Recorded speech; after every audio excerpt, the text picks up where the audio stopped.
ไปแล้วทั้งหัวขาดเจ็บที่มันยังไม่รีบเลย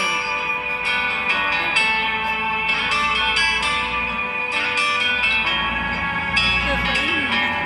หนึ่งเดือนนึงสาม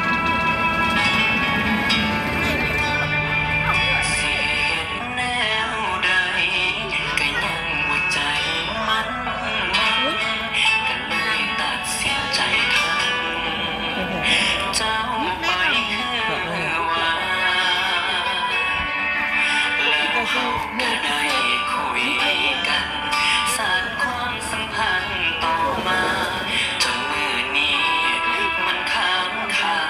อยู่ในใจเห็นเจ้าไปเป็นผู้นั้นผู้นี้กดความรู้สึกหัวใจแล้วอายมันอยู่ส่วนใดในใจของเจ้า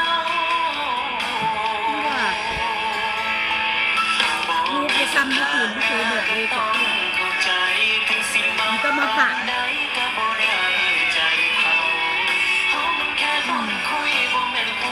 ออกเลขสองคือออกเลขบ้างอยู่